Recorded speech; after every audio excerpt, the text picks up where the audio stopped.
de la tarde. Yo voy a hacer una presentación que va a ser muy cortita para que podamos hablar con Juan Mayorga, que yo creo que es lo que va a ser más interesante esta tarde.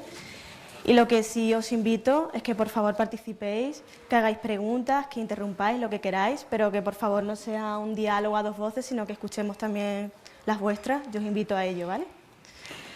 Bueno, Juan Mayorga. Cuando yo digo en voz alta Juan Mayorga, resuenan en mi cabeza palabras que son importantes, y creo que no solo para mí. Teatro, teatro como diálogo, teatro como experiencia, como cuestionamiento del poder, como la posibilidad de un nuevo encuentro para la conversación. Sin embargo, no puedo eludir del todo en esta tarde mi función de taxidermista de su vida y de su obra. Me voy a esforzar, no obstante, por no ponerle demasiados obstáculos a este inquietante escritor para no dificultarle que él solo camine hacia ustedes y que les desconcierte.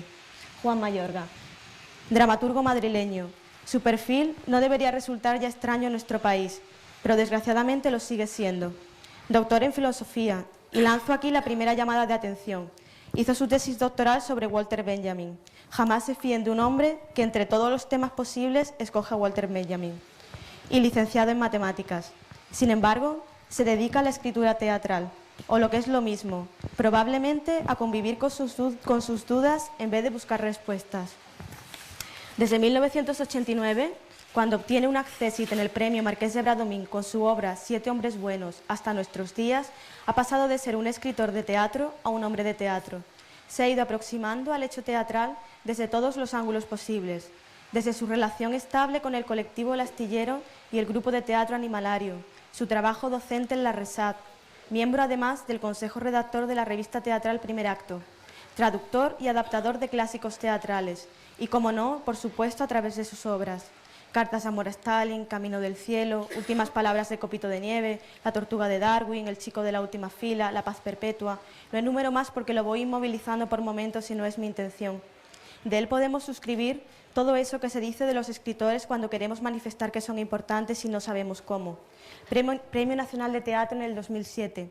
Sus obras han sido traducidas, yo he contado, a 13 lenguas y representadas en unos 17 países, y el número no para de crecer. Pero sin duda no es lo más interesante que podemos decir de su teatro, de un discurso que no ha cesado de cuestionar cómo la violencia se filtra en nuestras vidas, cómo la ejercemos y cómo la padecemos, que reflexiona sobre el lenguaje, sobre sus límites y sus traiciones. Juan Mayorga no ha evitado ni evita correr riesgos. De hecho, algunos de los temas de sus obras y sus formas de abordarlos son tan resbaladizos y frágiles que uno no puede evitar sonreír cuando lo ve hacer maravillosos equilibrios sobre el vacío. Esta tarde tenemos la suerte de tener aquí no solo a un gran escritor, sino también al público necesario para que se produzca el milagro de toda buena representación. Espero que en la sala se esconda algún que otro francotirador y que esta charla sea un cruce de disparos que no les dejen absoluto indiferentes. Quiero terminar con una frase, con una invitación que nos hace a todos Juan Mayorga.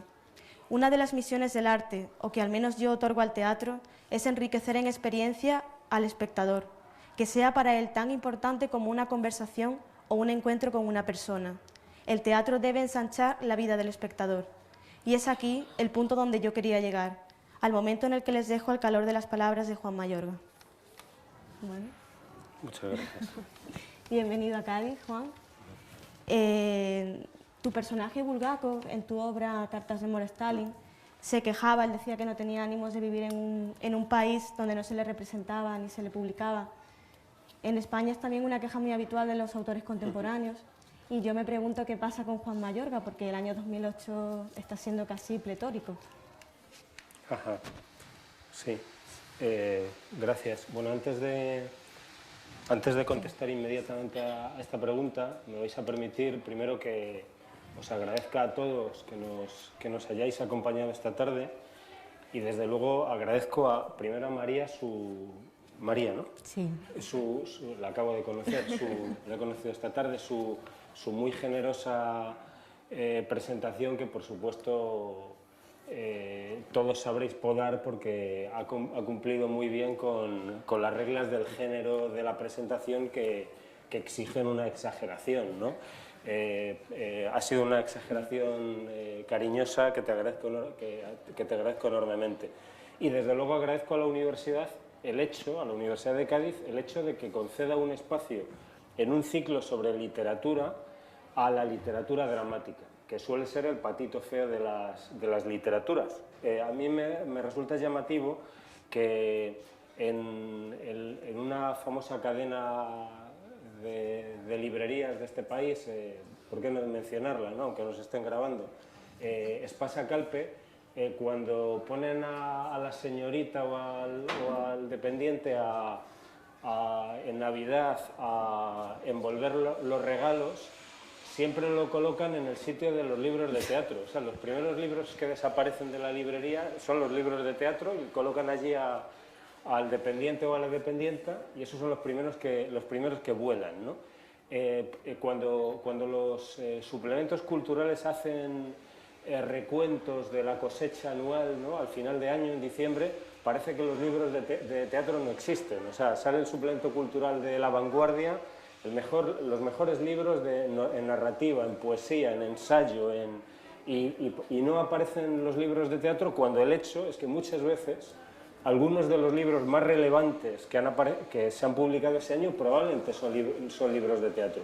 Y acerca de eso deberíamos estar advertidos en un país como el nuestro, que debe tanto a la literatura dramática. O sea, si hacemos un arca de Noé de nuestra literatura, pues entran muchos textos teatrales, al menos desde Lope y quizá desde antes, ¿no? Hasta Lorca, Valle, etcétera, Buero. Sin embargo, una y otra vez se suele ignorar a la literatura dramática, y en este sentido agradezco mucho a la universidad que la atienda. Hay muchas cosas que ha comentado María que quizá merecerían un diálogo en un momento dado.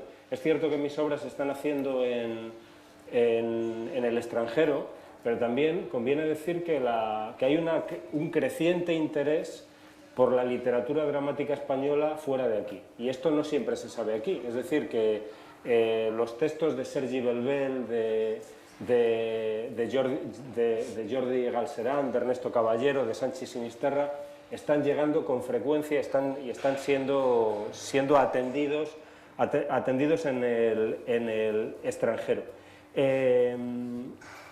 Quizá haya otros aspectos de tu presentación que podamos comentar luego, pero en lo que se refiere a Bulgakov, por cierto, entre los amigos que están con nosotros hay dos a los que quisiera mencionar y sobre los que quisiera llamarles la atención, que son Juan Antonio Gómez Cornejo y Miguel Ángel Camacho, que prácticamente han iluminado pues el 70% del teatro español de los últimos años. Ambos son iluminadores y comparten una tarea, que es trabajar en este montaje dirigido por otro amigo, Ernesto Caballero, que podréis ver y que se estrena aquí la próxima semana. Bueno, Cartas de amor a Stalin es una obra sobre Bulgakov, sobre el escritor Bulgakov, y Juan Antonio Gómez Cornejo fue el que lo iluminó aquel montaje, y lo iluminó en el sentido más hondo de la palabra, más allá de las luces y de las sombras que puso, lo iluminó en cuanto que creó una luz que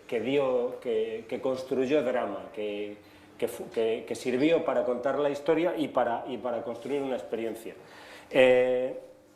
Yo no vivo ni mucho menos la situación de Bulgakov.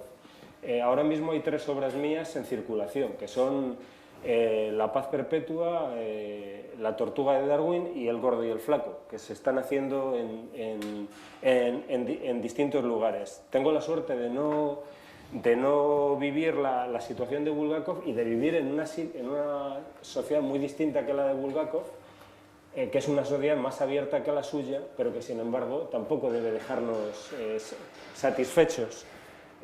Cuando me pregunto por qué el teatro histórico, por qué mirar hacia atrás, por ejemplo, por qué mirar hacia la situación de un escritor como Bulgakov en la Unión Soviética de los años 30, siempre recuerdo que nosotros, como gentes de teatro, estamos obligados a buscar situaciones extremas que en su excepcionalidad, sin embargo, sean capaces de dar cuenta de lo normal, ¿no? De lo general ya se ocupa la sociología. Nosotros debemos, me parece, en el arte y en el teatro en particular, debemos ocuparnos de lo singular. El teatro es un arte de lo anómalo.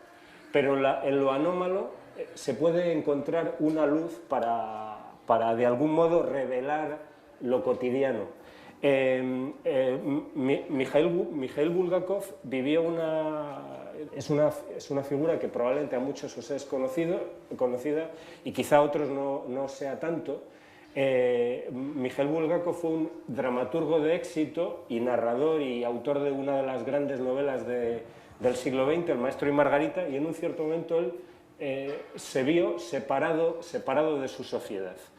Y a mí esa situación de censura que él vivió me dio, me parece, para dar cuenta, para reflexionar sobre la relación siempre complicada entre el arte y el poder. Mikhail Bulgakov aspira y escribe a Stalin para pedirle que sus obras vuelvan a ser representadas en la Unión Soviética, y a partir de ahí se va generando un proceso alucinatorio en que de algún modo Bulgakov mantiene una relación de odio y de amor con el padre que sería capaz de abrirle los escenarios de la Unión Soviética. Por supuesto, se trata de una situación muy extrema, pero que sin embargo me parece puede dar cuenta, puede hacernos pensar sobre la siempre difícil relación entre la cultura y el poder, entre el arte y el poder, ¿no? En principio el artista y el hombre de cultura, el hombre de la universidad, el intelectual, tiende a pensar de sí mismo como de alguien especialmente independiente. Sin embargo, una y otra vez vemos que el poder y la cultura se cruzan, y por si no estuviéramos bastante convencidos acerca de eso y no conociésemos muchas experiencias acerca de eso, pues podríamos recordar, por ejemplo, la conversación a que está dando lugar este extraño caso del que estábamos hablando hace un rato, de la cúpula de Barceló, ¿no? Esa cúpula que está pintando me parece que tiene que demuestra hasta dónde, es una prueba una vez más de hasta dónde el poder y el arte se cruzan, a veces de forma compleja y tortuosa. Por suerte, digo, en todo caso, mi sociedad es mucho más abierta que aquella, ¿no? Puedo disfrutar de la ocasión de ver mis obras en escena, y de hecho hoy como una amiga de Juan Antonio, de Miguel Ángel y mía, Elena Pimenta, está ensayando ahora mismo Cartas de amor a Stalin, que se volverá a poner en escena en diciembre. Vale. En muchas de tus entrevistas tú reivindicas un teatro de la experiencia frente a lo que has llamado un teatro del shock. Ajá. Sí. El contraste entre experiencia y shock, como tantas cosas, se lo debo al pensador mencionado por María hace un rato, que es Walter Benjamin, ¿no? Hay algo que escribía Walter Benjamin ya en los años 20, decía el hombre europeo se ha vuelto más pobre en experiencia. Y él reflexionaba sobre la diferencia de los soldados que volvían de la Primera Guerra Mundial frente a los que volvían de guerras anteriores. Dice, antes los soldados volvían con muchas historias que contar, ¿no? Y mientras que el soldado de la Primera Guerra Mundial volvía sin nada que contar, volvía enmudecido. A mí aquello, y decía él, ha sido expuesto al shock, no tiene experiencias que compartir, no tiene ese tipo de experiencias que se desplazan de boca a boca, ¿no? Y de boca a oído y de oído a boca. Y a mí eso me da que pensar y me hace pensar en el teatro. Yo creo que hay un tipo de espectáculos que yo creo que, por cierto, están siendo progresivamente arrinconados, pero que dominaron probablemente los escenarios, ¿no? durante unos años, que son, por así decirlo, espectáculos del shock, espectáculos dominados por la máquina y por en los que el espectador estaba expuesto como un sistema nervioso a un conjunto de efectos, de los cuales, sin embargo, salía con muy poco que contar, ¿no? Y yo creo que cada día nos vamos haciendo más conscientes de que el teatro más valioso es aquel del que uno sale cargado de experiencia, como salimos cargados de experiencia de un encuentro casual con una persona en un parque, o de haber visto un paisaje, de haber leído un libro inesperado. Yo defiendo un teatro narrativo. Para mí es importante contar historias y construir personajes frente a lo que estaba de moda, por ejemplo, hace 20 años, donde parecía que lo de contar historias y construir personajes era algo anticuado, incluso reaccionario, ¿no? Yo creo en la función narrativa del teatro, y creo en el recurso de contar historias para construir un espectáculo, pero creo que finalmente la función más importante del teatro no es la función narrativa, sino que creo que el objetivo fundamental del teatro es la construcción de una experiencia. Es decir, lo de menos es si el espectador al final, si al final se le ha presentado una historia de línea más o menos clara. Lo más importante es que efectivamente su sensibilidad, su memoria, su imaginación se hayan ensanchado, ¿no? En este sentido, y esto tiene que ver también con algo que comentabas en la presentación, yo creo que buscar el éxito es, eso que llamamos éxito es un objetivo pobre, ¿no? Lo importante no es la adhesión del espectador, lo importante es que al espectador le haya sucedido algo, y parte de eso que le puede haber sucedido es que reaccione contra lo que tú le hayas presentado. La controversia es parte del espectáculo, la discusión es parte del espectáculo. Y el conflicto, y si el teatro es arte del conflicto, el conflicto primero y más interesante es el conflicto entre la escena y el patio de butacas. Si el espectador sale confirmado en eso, en su sensibilidad, en su memoria, en su imaginación, en sus prejuicios, en sus ideas, hemos cumplido mal nuestra misión. Sin embargo, si el espectador de algún modo es desestabilizado, desconcertado, si de algún modo sale discutiéndonos, ¿no?, en algún punto, creo que hemos obtenido algo. Tú has convocado al pasado en varias de tus obras y también hablabas de un teatro histórico de urgencia, que sería el caso de la obra Alejandro y Ana, que tú coescribiste con Juan Cavestany y que estaba espoleada por un tema de máxima actualidad, ¿no? Entonces, ajá, claro. Sí, bueno, en lo que se refiere a Alejandro y Ana, yo recuerdo bien cómo fueron las cosas. El gran artífice de ese trabajo es sin duda Andrés Lima, el director de Animalario, que lo comentaba hace un rato. A mí me parece uno de los grandes genios del teatro español, ¿no? Lo que pasa es que viste muy mal, ¿no?, y no se preocupa de... O sea, pues eso, lleva jerseys que dan ganas de regalar, pero tampoco es que vaya, digamos, con la fashion de pobre, ¿no?, sino que también yo creo que es que no, pues eso, que no le han preparado para eso. Yo creo que es un... Sí, es seguid la pista de ese tipo, sí, aunque seguro que muchos ya estáis advertidos de quién es. Bueno, pues yo recuerdo que poco después de ocurrir la boda de Ana, ¿no?, pues recuerdo que Andrés me llama y me convoca a la Plaza de Santa Ana. No, creo que no lo hizo aposta, pero me dice: oye, vamos a tomar un café en la Plaza de Santa Ana, y entonces llevaba el Ola, el especial de Lola de la boda, y dijimos, hay que hacer algo, ¿no? hay que hacer algo, ¿no? Y recuerdo que, bueno, en Madrid hay un festival interesante que se llama el Festival Escena Contemporánea. Es un festival, digamos, es como la serie B respecto del Festival de Otoño. Es un festival cuyas salas son fundamentalmente las salas alternativas y espacios singulares, ¿no?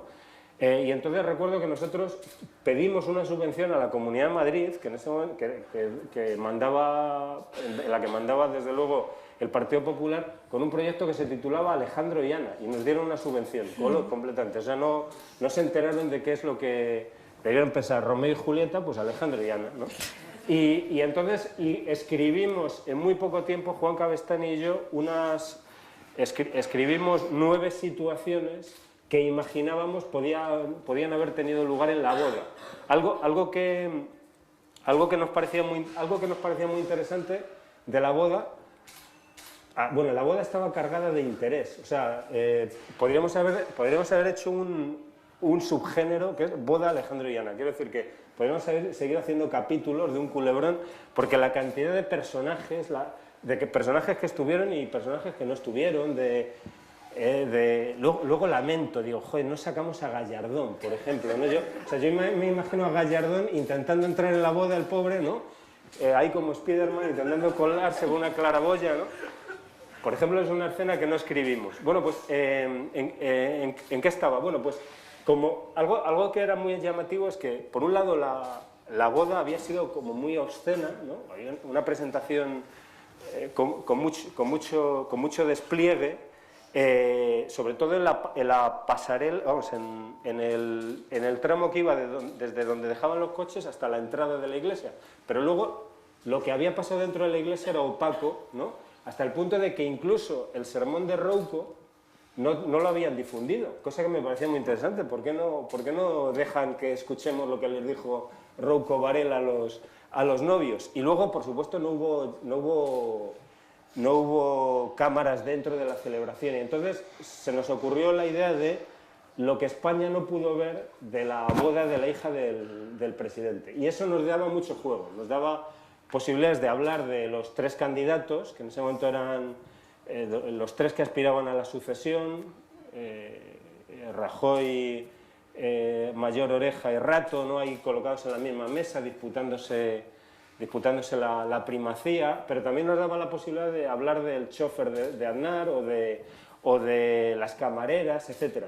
Y de algún modo lo que intentábamos era hacer una fiesta y de algún modo devolver algo a la gente, pues algo que de algún modo se le había hurtado. El espectáculo se representó en Madrid en un salón de bodas del barrio de Andrés, que se llama precisamente Lady Ana, que es un salón de bodas muy modesto, y claro, nos interesaba mucho aquella idea que ellos habían dicho que era una familia como cualquier otra, ¿no? Pues entonces intentamos que se celebrase allí, y yo creo que hubo la gente pues disfrutó, y se trata de un espectáculo que luego llegó a hacer 500 funciones a lo largo de, vamos, en toda España.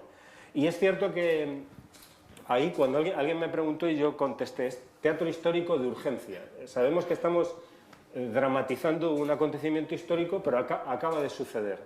Y es un modelo que a mí me gustaría, con todos sus riesgos, volver a explorar. Por ejemplo, me gustaría hacer algo sobre la cúpula del Barceló, que me tiene muy preocupado, ¿no? Y le comentaba antes, ¿os imagináis, Miguel Ángel, un espectáculo en que se viese al pintor ahí colgado, ¿no? con sus sprays y tal, ¿no? Y mientras tanto el hombre el tal Garrigues, el embajador español en la ONU, explicando que bueno, que sí, que haya habido 500.000 euros, nada menos, de fondo de ayuda al desarrollo, pero que eso no iba para los pobres, que eso es ese lenguaje dramático, precisamente, del político cuando intenta explicar algo que uno no entiende, ¿no? Y luego, por lo demás, es verdad que he trabajado sobre otros momentos del pasado. Como sabéis, hay una enorme tradición de teatro histórico. Tenemos aquí a una amiga que es especialista en teatro griego y sabe mejor que yo que la obra más antigua de literatura dramática que conservamos es Los persas, de Esquilo, que funda de algún modo el teatro histórico, y de algún modo hay algo extraordinario ya en esa obra, porque me parece que esa obra no solo es la primera pieza de teatro histórico, sino que de algún modo funda conscientemente el género en el siguiente sentido. Cuando acaba la obra, o sea, al final, en un momento postrero de la obra, la sombra del rey Darío se aparece para revelar, para hablar supuestamente al pueblo persa, pero realmente al pueblo griego, al pueblo ateniense, para decirle, de algún modo, esto que les ha sucedido a los persas es por la arrogancia, la soberbia que el hombre ha excedido sus límites, etc. Y yo creo que ahí está la clave. O sea, ya el sabio Esquilo nos da la clave. Está dramatizando un acontecimiento del pasado, pero claramente está dialogando con su presente. Y cuando hacemos teatro histórico, a menos que queramos hacer un teatro histórico, entre comillas, historicista, que sería, digamos, el equivalente escénico del Museo de Cera, lo que pretendemos es de algún modo dialogar con nuestro propio tiempo y presentar de algún modo situaciones que nos hagan pensar en nuestra propia vida. En el fondo eso es lo que venimos haciendo modestamente en el teatro desde los griegos.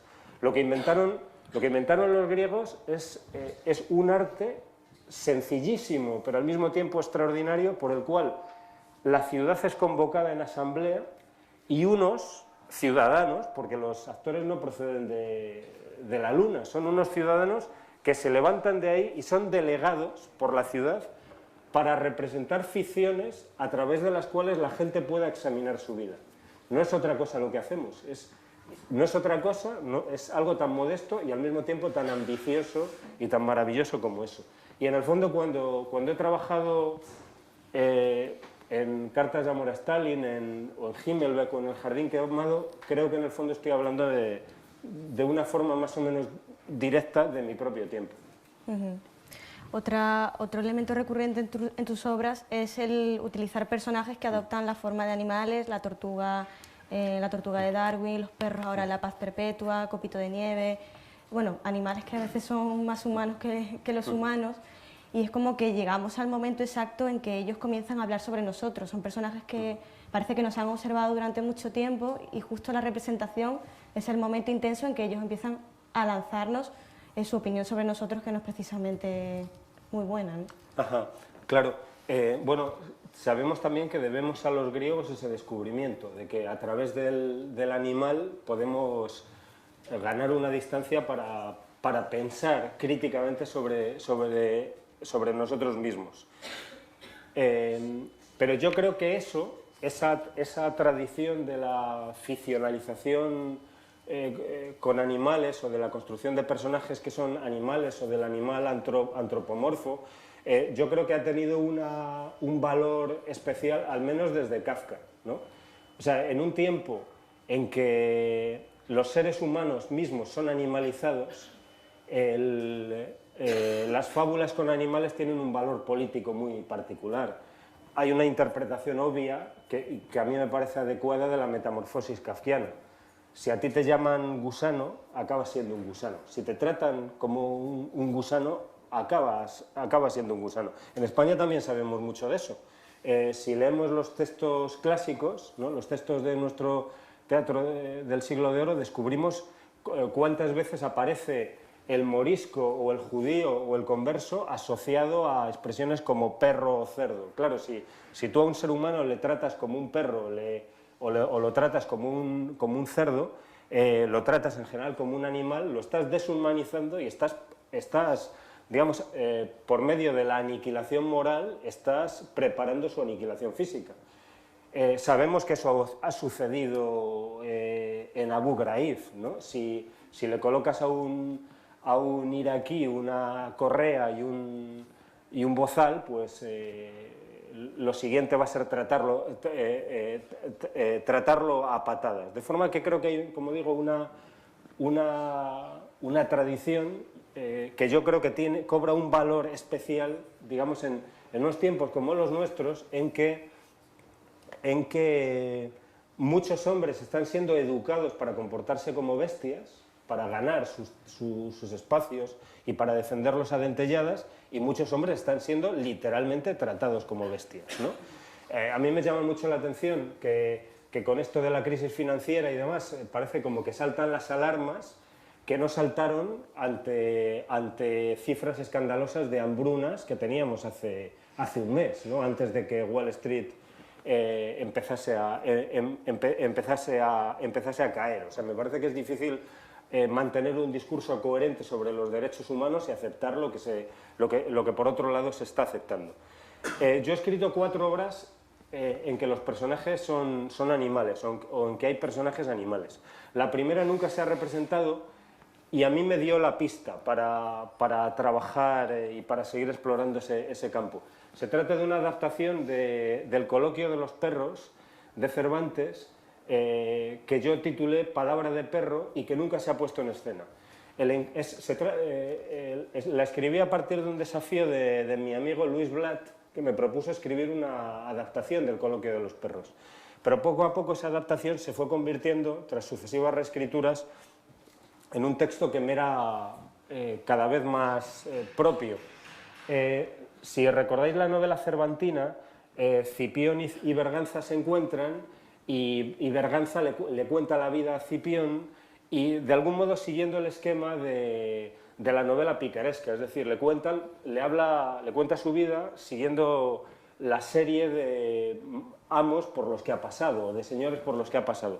Lo que ocurre en mi ficción es que Cipión y Berganza son dos perros que cada uno de los cuales sabe que puede hablar, es un perro locuaz, pero no sabe, y creía que esa era una propiedad privada que ningún otro perro tenía, y sucede que uno ha escuchado al otro hablar en sueños y se encuentran por primera vez dos perros que saben que el otro también habla. Y entonces Cipión le propone a Berganza: vamos a contarnos nuestra vida, pero para atrás, a ver si llegamos al momento en que aparezca el misterio. ¿Por qué hablamos, ¿no? ¿Habrá algún momento en nuestra vida? Y entonces Cipión le dice a Berganza: venga, empieza tú. Y Berganza empieza a contar su vida, a diferencia de lo que ocurre en la novela cervantina para adelante, empieza a contarla para atrás, ¿no? Y cuando la empieza a contar para atrás, y en un cierto momento descubren el misterio. Y es que son digamos, hombres sin papeles, o sea, no son perros, sino hombres sin papeles que han sido tratados como perros, ¿no? O sea, digamos, descubren finalmente que en realidad siempre fueron hombres, ¿no? O sea, que eran hombres que han sido tratados como perros hasta el punto de que han llegado a creerse perros, ¿no? Esta obra nunca se ha puesto en escena, pero sí las posteriores. Cuando, en lo que se refiere a últimas palabras de Copito de Nieve, yo soy de Madrid, pero leo de vez en cuando La Vanguardia. Leo La Vanguardia porque los miércoles tiene un suplemento cultural maravilloso, interesantísimo, pero además también porque es muy interesante, por ejemplo, leer sobre todo las páginas de local de una ciudad que no es la tuya, ¿no? Y ver cómo los vecinos del Paseo de Gracia se enfadan con el alcalde, reclaman no sé qué, o que pongan otro semáforo, no sé qué. Eso es interesante, precisamente porque no vives allí, ¿no? Y entonces recuerdo que de pronto empezaron a aparecer noticias sobre Copito, ¿no? Que Copito estaba enfermo y tal. Y entonces yo tuve un flashback, ¿no? Y digo, anda, Copito. Yo nunca vi a Copito, ¿no? Digo que nunca lo vi en persona, por así decirlo, ¿no? Cuando digo en persona me refiero a él. Yo recordé que de chico un día vi en la tele la siguiente situación. Yo estaba viendo la tele y de pronto estaba el cuidador de Copito, un documental de estos de la tele, Copito y tal. Entonces dice el cuidador, Copito es mucho más importante que Chulín, el oso panda del Zoo de Madrid. Y digo, ¿por qué menciona Madrid? ¿Qué tendrá que ver Madrid? Entonces empecé a darme cuenta de que Copito era más que un mono, igual que el Barça es más que un club, ¿no? Y digo, joder, a mí jamás se me ocurrió pedirles a mis padres que me llevasen a ver a Copito porque pensaba que solo lo podían ver los niños de Barcelona, ¿no? ¿Qué derecho tenía yo de ver a Copito? Pero luego resulta que empiezan a haber noticias, si me enrollo mucho me cortas, ¿eh? Resulta que empieza a haber noticias sobre, como digo en La Vanguardia, Copito está enfermo y tal. Y bueno, el debate en torno a Copito me pareció extraordinario. El hecho de que empieza a ir gente en masa a ver a Copito, ¿no? Familias enteras que van a despedirse de Copito, familias que probablemente se habían olvidado en qué residencia habían dejado a su abuelo, pero tenían que ir a ver a despedirse de Copito. Luego el debate en torno a qué hacer cuando muera Copito.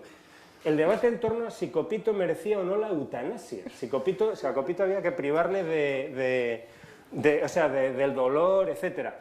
El hecho de qué hacer con los restos de Copito, de si Copito hacerle o no una estatua, de si la estatua debía ser figurativa o no figurativa, ¿no? Y luego toda la cadena de declaraciones, entre las cuales mi favorita es la del alcalde de Barcelona que dijo, ya muerto Copito, dijo, Copito ha sido el mejor ciudadano de Barcelona, ¿eh? Pensé, menuda idea de la ciudadanía tiene este hombre, ¿no? Bueno, entonces yo recuerdo que el personaje me pareció tan poderoso que le comenté a mi amigo Josep María Benet i Jornet que él debía hacer una obra sobre Copito. Me pareció algo adecuado, un personaje óptimo para una parodia, ¿no? O para una sátira de la ciudad. Pero claro, para hacer una sátira creo que has de tener dos... por ejemplo, Bulgakov fue un gran satírico de Moscú. Para hacer una sátira has de conocer muy bien un lugar y has de amarlo profundamente. O sea, cuando Valle Inclán radiografía así Madrid, lo conoce muy bien y al mismo tiempo lo ama y por eso le duele, ¿no? Y yo pensaba, imagina una escena en la que comienza la familia como poniéndose de luto y el público cree que es que se van a ver al entierro de un... y es que se van a ver a enterrar a Copito y demás. Bueno, el caso es que mi amigo no tiró para adelante y yo hice esta obra que montó Andrés Lima con un extraordinario Pedro Casablanc haciendo de Copito. El caso de la tortuga fue distinto. Cuando, yo no sé si el montaje ha llegado por aquí, pero cuando yo vi en un periódico una foto de una tortuga, de una gran tortuga, y junto a dos de sus cuidadores, ¿no? Y ponía la foto, Harriet cumple 175 años, ¿no? Y entonces yo leo en el pie de página y veo que yo no conocía esa historia, a lo mejor vosotros la conocíais, que Darwin se llevó 4 tortugas gigantes de las Galápagos a Falmouth, luego no se adaptaron bien al clima o a las costumbres británicas o al carácter británico y acabaron en Sydney, Australia, ¿no? El caso es que yo pensé, joder, qué personaje tan interesante, ¿no? Este bicho, porque ha visto la Revolución Rusa y la Perestroika, y además lo ha visto desde abajo, ¿no? Tiene una perspectiva histórica, y entonces pensé que era un personaje potente, ¿no? Pero claro, uno en principio piensa, hombre, la tortuga tiene muy poca teatralidad, ¿no? O sea, sí, ¿no? O sea... Y entonces es cuando se me empezó a ocurrir la idea de decir, bueno, pues ¿qué pasa si es una señora vieja que entra en casa de un historiador, es una señora sin papeles y necesita papeles para volver a las Galápagos y le dice al profe, yo te cuento mi vida, que es interesante, si tú me das papeles. Pero ¿usted quién es, señores? Yo soy la tortuga de Darwin, ¿no? Dice ella. ¿Pero usted quién es? ¿Qué va a ser la tortuga de Darwin? Usted es una señora, ¿no? No, es que he evolucionado, ¿no? Y entonces esta vieja le cuenta los avatares por donde ha pasado. Esto ha sido montado con mucha imaginación por el bueno de Ernesto Caballero e interpretado por una genial Carmen Machi. Yo cuando Ernesto me dijo que ella lo iba... Yo había pensado el texto pensando en una actriz mayor, ¿no? Y cuando me dijo Carmen, a la que yo respetaba mucho, no la veía, ¿no? En principio, pero ahora no vería a otra actriz haciendo... Yo creo que lo que ha ocurrido con Carmen es algo extraordinario. O sea, y yo creo que el texto tiene muchísimas imperfecciones, pero ella consigue superar esas imperfecciones y consigue...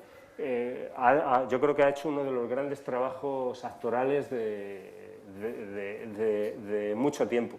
Y en lo que se refiere a la paz perpetua tiene otro origen. Es un desafío que me hace Gerardo Vera de que escriba en torno al terrorismo, acerca del terrorismo, y entonces yo pensé en unos perros que se disputan un puesto en una unidad de élite antiterrorista que han de pasar una serie de pruebas, en principio físicas, técnicas, pero finalmente han de pasar una prueba moral, ¿no? Y esa es finalmente la importante, porque yo creo que en la llamada guerra contra el terror me parece que está habiendo precisamente lo que estamos viviendo es que se nos está interpelando directamente y se nos está preguntando si realmente creemos en cosas en las que estábamos seguros que creíamos hace unos años. Es decir, por ejemplo, el otro día apareció una encuesta que decía que más de la mitad de la población estadounidense cree que en la llamada guerra contra el terror es admisible la tortura, ¿no?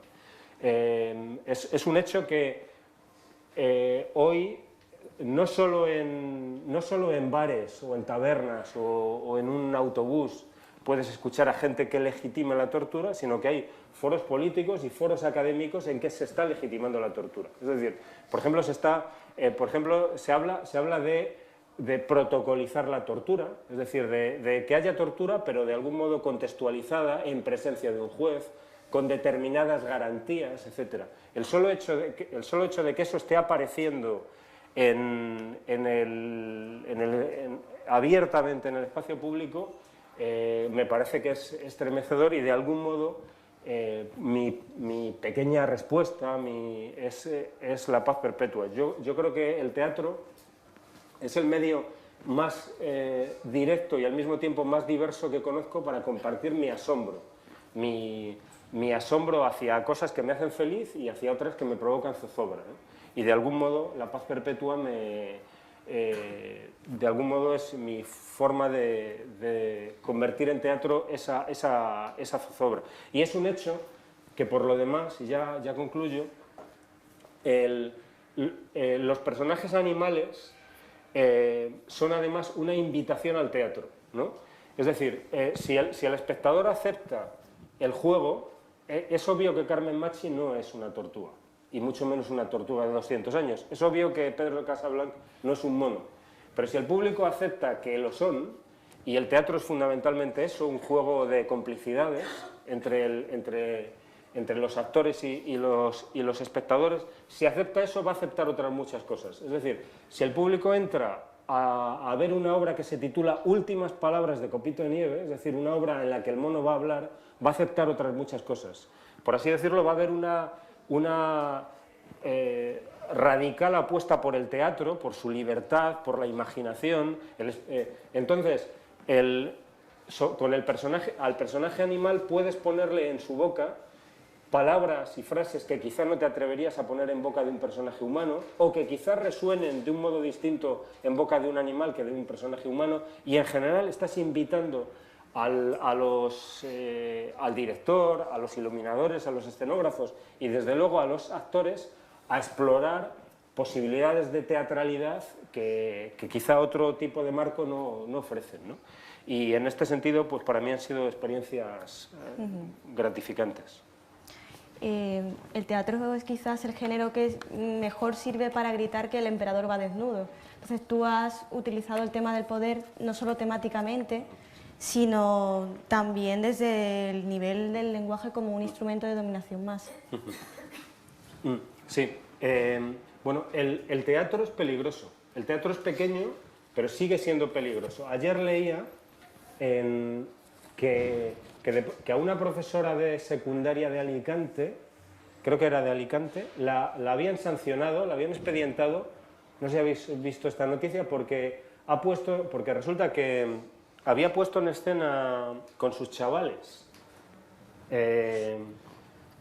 la obra Forasters de Sergi Belbel, y entonces una madre había visto un ensayo, le había parecido un escándalo, había hablado con el alcalde y el caso es que se ha generado un gran follón y han expedientado a la profesora, cosa que me parece, yo lo vi ayer por la noche en un periódico en la edición por internet, me parece algo grave, o sea, me parece algo grave porque se está,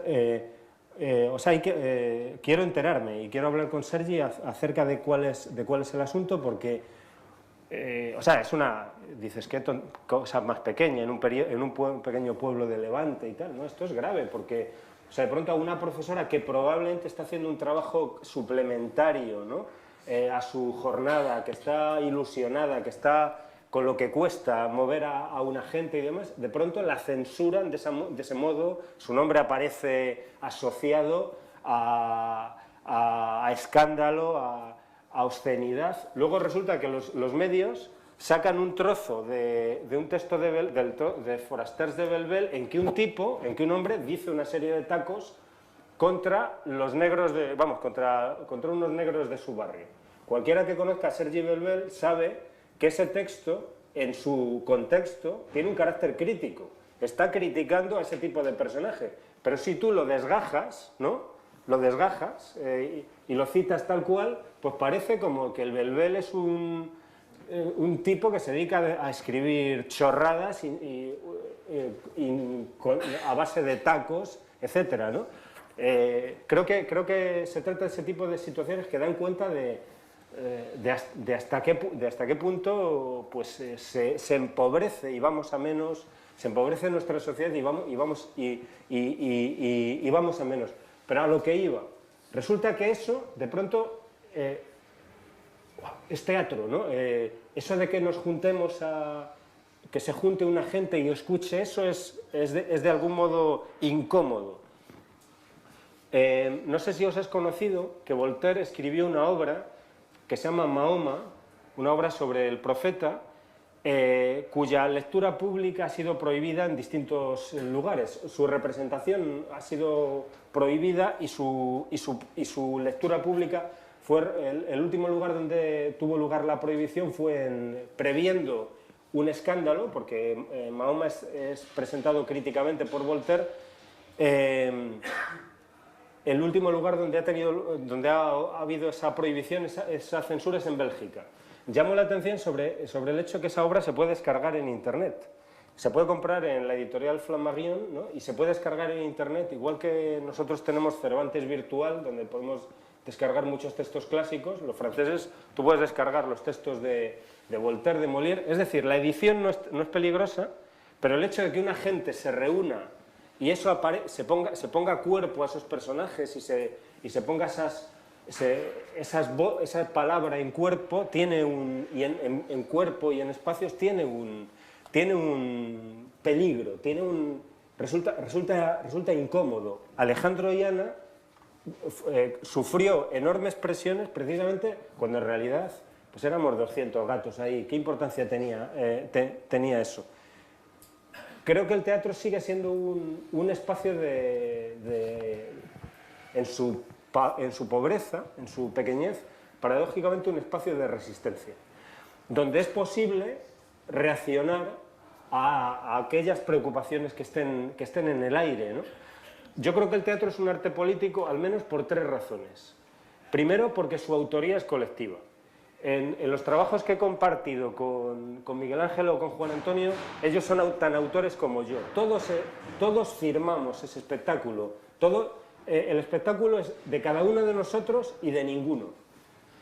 En este sentido, el teatro ya solo por eso es un arte de grupo, es un arte de comunidad. En segundo lugar, el teatro es un arte político porque es un arte que convoca a la ciudad. Y la convoca en asamblea, y el espectáculo es recibido en asamblea, y es recibido colectivamente. Nos reímos con los que otros se ríen, nos indigna la risa de otros ante cosas que a nosotros no nos parece que merecen risa. Cuando salimos del teatro, ¿qué tal estuvo? Comentamos si había mucha o poca gente, cuál fue la reacción de los otros. En general, hay una respuesta de la sociedad respecto de la obra. Y luego, en tercer lugar, creo que el teatro es un arte político porque es, por excelencia, el arte de la crítica y de la utopía. Es el arte donde lo que representamos nos sirve para examinar lo que somos y para imaginar otras cosas que podríamos ser. Nos sirve para dar cuenta de lo que hay y para soñar, ¿por qué no?, otros mundos. Y también, y eso se refiere también al lenguaje. En el teatro podemos asombrarnos del modo violento con que usamos nuestro lenguaje, del modo en que una y otra vez utilizamos las palabras no para comunicar, no para establecer espacios comunes, sino para dominar al otro, para imponernos sobre el otro, ¿no? El teatro nos sirve para escuchar nuestras propias palabras y asombrarnos respecto del modo, muchas veces enfermo, en que usamos en nuestro lenguaje. Y, ¿por qué no?, para soñar, para imaginar otros modos de vivir. Cuando escuchamos los grandes teatros del siglo de oro, o cuando escuchamos un texto de Valle Inclán, lo primero que despiertan esos textos en nosotros es una nostalgia de lengua, ¿no? O sea, cuando escuchamos los grandes textos de Lope y de Calderón, sentimos hasta dónde puede llegar nuestra lengua frente a nuestro empobrecido lenguaje cotidiano, ¿no? Y más lenguaje es más vida, ¿no? Y si somos capaces de nombrar más cosas y de y de ser más y de ser capaces de manejar una lengua más ancha y más honda, pues también somos capaces de vivir más. De modo que el lenguaje puede ser, desde luego, un instrumento de dominación, de violencia del hombre sobre el hombre, o puede ser también, ¿por qué no?, un instrumento de emancipación. Y es cierto que en mi teatro una y otra vez eso se tematiza, ¿no? Es decir, que en mis obras lo que aparece una y otra vez es pues seres humanos de algún modo intentando dominar a otros, intentando empequeñecer la vida de otros, y seres humanos que buscan un resto, un margen, una salida, ¿no? Mira, yo tengo un montón de preguntas, pero veo que el tiempo pasa muy rápido. ¿Queréis hacer alguna pregunta? ¿Os apetece participar un poco? Yo sigo, si no, a mí me da igual. ¿No? Bueno, pues sigo yo. Hace unos días estuvo aquí José Monleón, que le daban un premio en el FIT por la revista Primer Acto, por haberla fundado. Tú formas parte del consejo redactor de esa revista. Y él decía una frase que a mí me llamó mucho la atención. Él decía que el teatro o es mucho más que teatro o no merece la pena. La experiencia teatral puede ser muy intensa, aunque yo creo a veces que una película, por ejemplo, regular o mala, se tolera mejor que una obra de teatro regular o mala. Y yo quería preguntarte por esa experiencia teatral que es muy, muy exigente. Sí, sí. Bueno, yo a Pepe Monleón, como mucha gente del teatro español, le debo mucho. O sea, Monleón es un tipo que ha braceado a contracorriente desde hace mucho. Y os llamo la atención sobre un libro autobiográfico que ha escrito, que se llama La Travesía. No sé si ha sido presentado aquí, lo ha editado la gente de Marcial Pons, esta editorial orientada a la historia. Bueno, sobre todo la primera parte de la biografía está cargada de anécdotas que deberíamos ganar para el teatro. Hay una escena, Monleón cuenta cosas de su vida desde que él se va de Tabernes de la Valdigna a Madrid y cuenta muchas cosas que nos dan cuenta de esa España en la que vivió, ¿no? Y bueno, por ejemplo, una de mis anécdotas favoritas es cuando estaba haciendo la mili, no sé si era en Mallorca, pues el capitán o quien fuere le decía, recluta a Monleón, y Monleón salía de formación. Y el capitán le pedía consejo de qué obra de teatro o qué película ver ese fin de semana con su señora, ¿no? A mí eso me parece graciosísimo, ¿no? O sea, que el capitán te saque de la formación y te pida consejo. O, por ejemplo, aquel momento en que, estando en la universidad en Valencia, de pronto llegó un tipo de Falange a decirles que se había oído que estaban circulando por ahí obras de Ortega y Gasset, ¿no?, y que no leyesen a Ortega y Gasset porque era un personaje peligroso, etcétera, ¿no? Y entonces, por supuesto, todos se fueron a buscar a Ortega y Gasset después de aquella invectiva, ¿no? Está cargado de anécdotas interesantísimas. Hay algo que además me parece sobresaliente y que me llama la atención sobre el modo en que Monleón y otra gente empiezan a trabajar y empiezan a acercarse al teatro, eso, en los años 50 y 60, que me da que pensar cuando en torno a la revista Triunfo se ponen... Claro, ellos hacían crítica de teatro o comentaban sobre teatro, pero el teatro era una ventana para otras muchas cosas, y eso tiene que ver con lo que decía Monleón. O sea, se juntaban Ezcurra, Monleón y cuatro más a hablar sobre La muerte de un viajante de Arthur Miller, ¿no? Y estaban hablando sobre teatro, pero estaban hablando sobre otras muchas cosas, ¿no?, sobre las que no se podía hablar.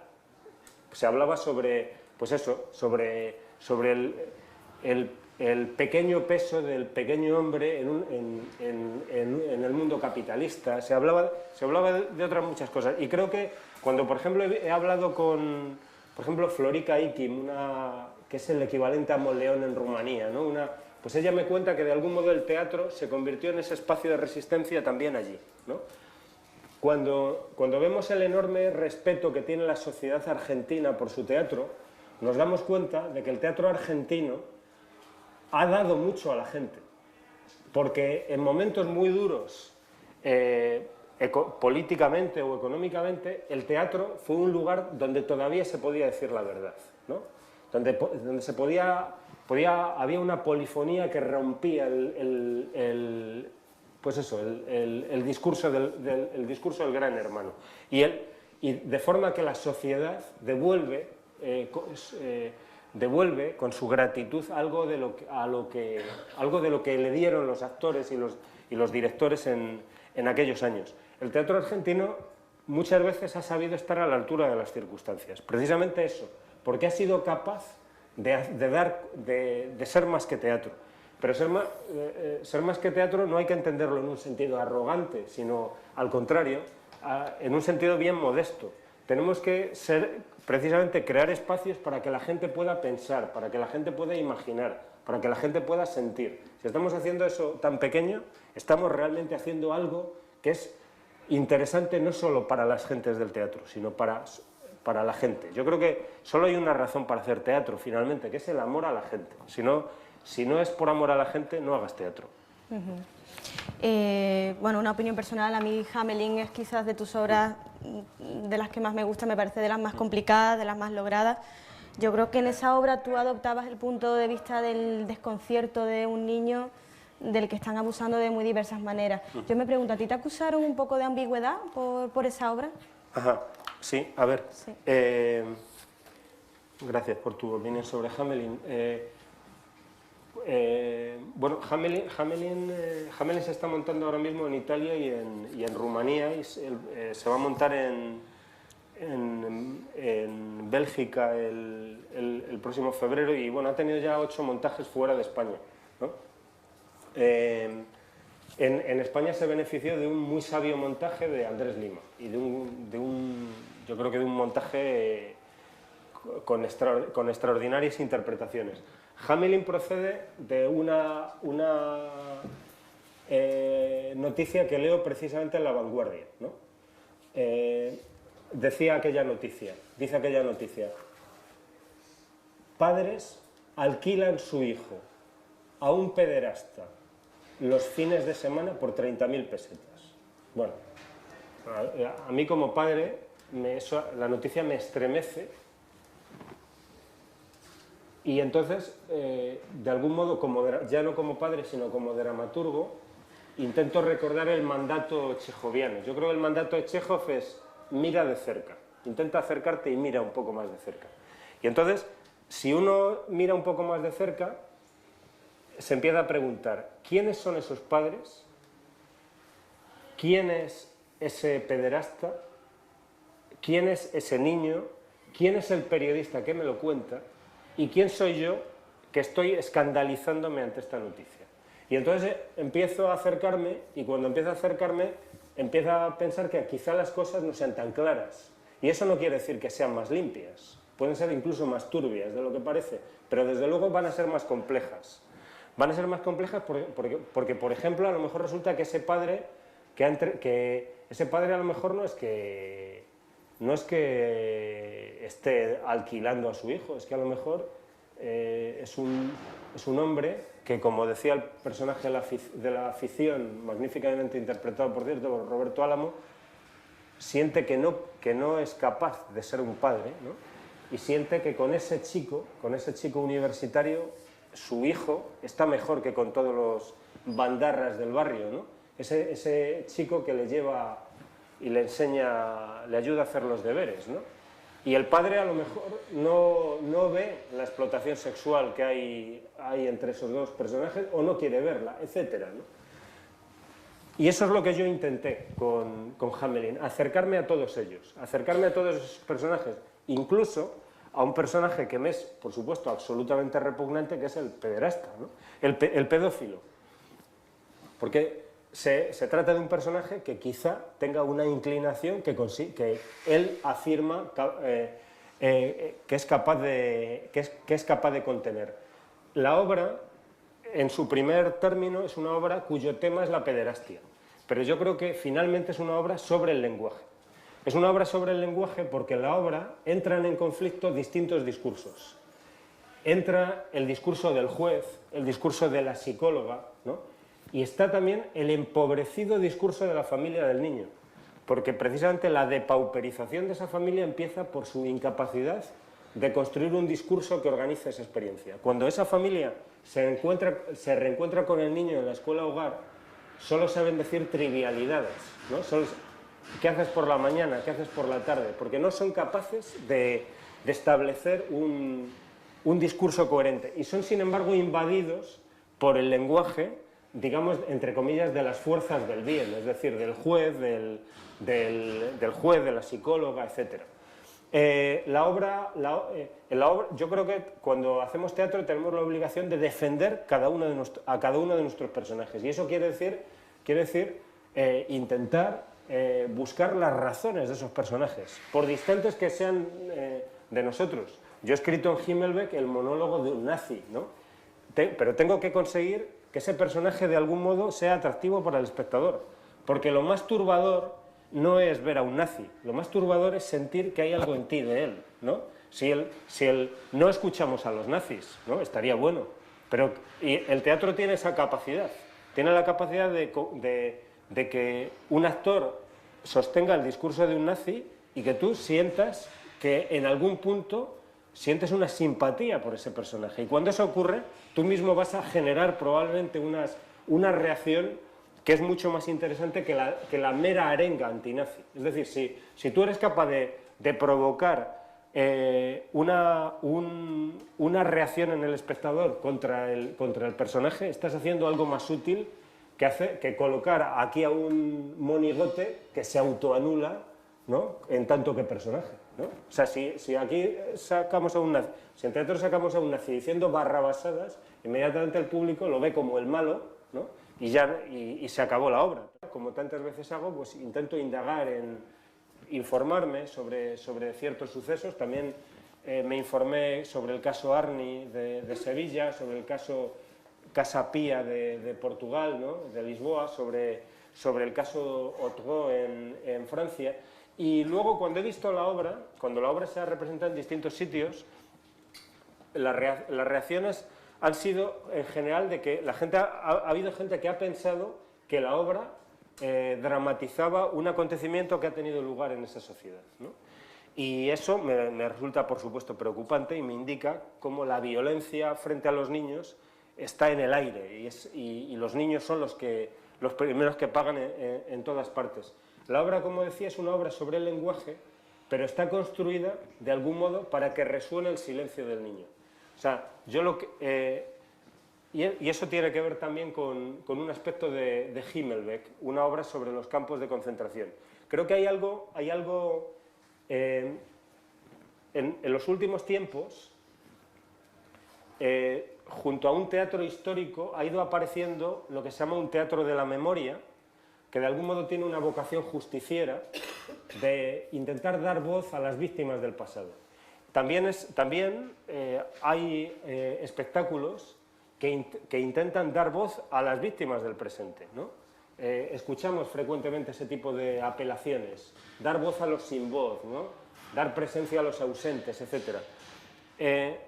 Advierto sobre el hecho de que eso puede deslizarnos hacia una suplantación peligrosa. Es decir, no tenemos derecho a hablar por los sin voz. Lo más que podemos hacer es conseguir que resuene su silencio. O sea, la voz de los sin voz, la voz de las víctimas del pasado está perdida para siempre. Y eso puede tener una productividad en el presente. O sea, si somos capaces de sentir ese dolor, el dolor de no ser capaces de escuchar, ¿no?, eso puede tener un valor político en el presente. Pero si lo que hacemos es dar voz a las víctimas del pasado, arrogándonos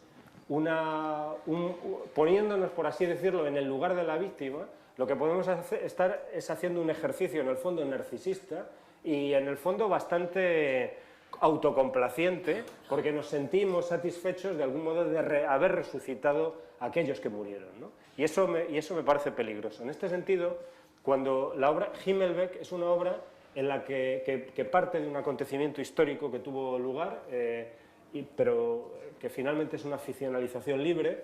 Lo que ocurre en Himmelbeck es que los judíos de un campo son obligados a representar, digamos, una vida normal preparando la visita de un delegado de la Cruz Roja, ¿no?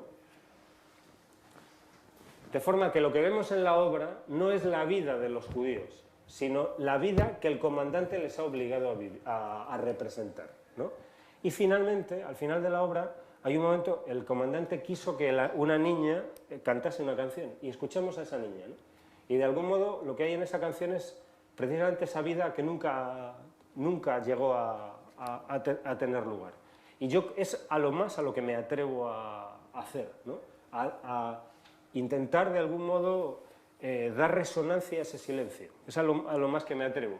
Y en el mismo sentido, en Hamelin hay un niño desconcertado y muchos adultos que dicen amarlo, el padre que no sabe serlo, el pedófilo que también dice nadie te ama como yo, la psicóloga que quiere acogerlo, ¿no? El juez que quiere enviarlo a la escuela hogar, y en el centro de esa palabrería, ¿no? Está el silencio del niño, ¿no? Y de algún modo toda la obra está construida para que se escuche ese silencio. También hablando de eso, un poco en tus obras aparece también frecuentemente un poco el fracaso de las buenas intenciones, ¿no? El juez también de Hamelin, en Camino del Cielo también se... Claro, bueno, quizá la primera obra mía en que eso es visible es El Jardín Quemado, obra que tampoco se representó nunca y que curiosamente tiene algo que ver o cobra una paradójica actualidad ahora con este debate en torno a las fosas, ¿no? Es una obra que escribí y que se iba a representar escribí a finales de los 90 y se iba a representar en el Centro Dramático Nacional, pero en ese momento hubo un cambio de gobierno, ¿no? y cambio de dirección en el centro y se consideró que no, se bajó de programación esa obra. Lo que hay en esa obra es lo siguiente, hay un personaje, también esta obra procede de algo que leí y que me llamó mucho la atención, ¿no? En el 90 y tantos yo leí la siguiente noticia. Contaban que junto a las afueras de un psiquiátrico en Menorca, ¿no? Habían aparecido unos archivos, que alguien tira unos archivos de un psiquiátrico, ¿no? Y entonces habían aparecido muchas fichas de internamientos, de ingresados en ese manicomio en fechas de la Guerra Civil, ¿no? En la Guerra Civil había habido una enorme densidad en ese manicomio, había habido muchos ingresos en ese manicomio. Y yo pensé, ¿por qué se puede ingresar a gente en un manicomio en la Guerra Civil? Y pensé dos cosas. O para salvarlos, ¿no? O sea, si eran hombres sanos, o para salvarlos, o para darles un castigo peor que la muerte. Pensé. Y construí una ficción en la que un hombre, un joven psiquiatra en los años de la transición española, está haciendo un trabajo en un psiquiátrico que se llama San Miguel, que es dirigido por un prestigioso psiquiatra desde la época de la Guerra Civil. Entonces, el joven psiquiatra en un momento dado, digamos, invierte la situación. Él, que parece que estaba haciendo ahí un trabajo doctoral, un trabajo de investigación al principio de su carrera investigadora, le dice se llama Bennett, el joven investigador, ¿no? El joven psiquiatra, y entonces lanza la acusación contra Garay, que es el viejo director de ese psiquiátrico, y le dice, aquí 12 republicanos fueron ingresados y fueron fusilados durante la Guerra Civil, ¿no? Y yo voy a probarlo, ¿no? Y entonces la obra cuenta cómo ese hombre entra en el jardín, ¿no? Donde están los internos, e intenta investigar, intenta relacionarse con los internos más viejos, los que pueden recordar algo de aquello, ¿no? Y entonces él lo que poco a poco va descubriendo es que cada uno de esos hombres, digamos, vive en un mundo alternativo. Uno cree que es campeón mundial de ajedrez, otro cree que es un domador de perros y no hay perro alguno en aquel patio, ¿no? Y finalmente lo que descubre es algo terrible. Lo que descubre es que efectivamente hubo 12 fusilamientos, porque él tenía un indicio, hubo 12 fusilamientos, pero en realidad efectivamente se ingresó a 12 republicanos y hubo 12 fusilamientos, pero lo que hubo es que, digamos, fueron fusilados 12 inocentes, ¿no? O sea, 12 hombres, 12, digamos, auténticos enfermos fueron fusilados y fueron sustituidos de algún modo por estos republicanos. De forma que, digamos, este hombre que ha entrado en ese psiquiátrico sale de él con más preguntas que aquellas con las que entró. O sea, sabe que allí ha ocurrido algo tremendo, pero probablemente mucho más complejo de lo que esperaba. De forma que no era una historia solo de, digamos, de verdugos e inocentes, sino que de algún modo la violencia, digamos, ha envuelto a todos, ¿no? Y en la obra finalmente hay un, digamos, la obra en su penúltima escena concluye precisamente con los enfermeros levantando el suelo y viendo qué es lo que hay ahí, ¿no?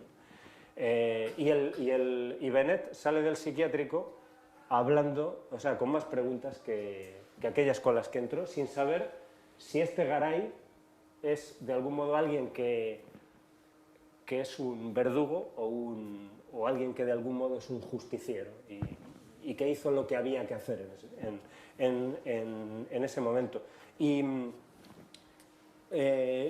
creo que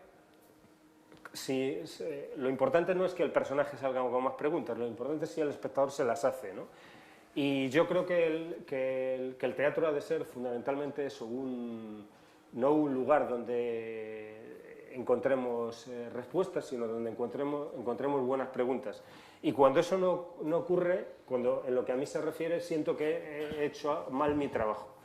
En La Paz Perpetua, yo en La Paz Perpetua intentaba que finalmente el espectador compartiese conmigo la paradoja de una situación en la que un hombre, o sea, pensemos que un hombre dice, que alguien te dice, presionando físicamente a un detenido, tú puedes salvar a un inocente porque quizá este hombre tiene una información que puede salvar vidas, ¿no? A mí eso me parece una situación terrible, contradictoria, paradójica.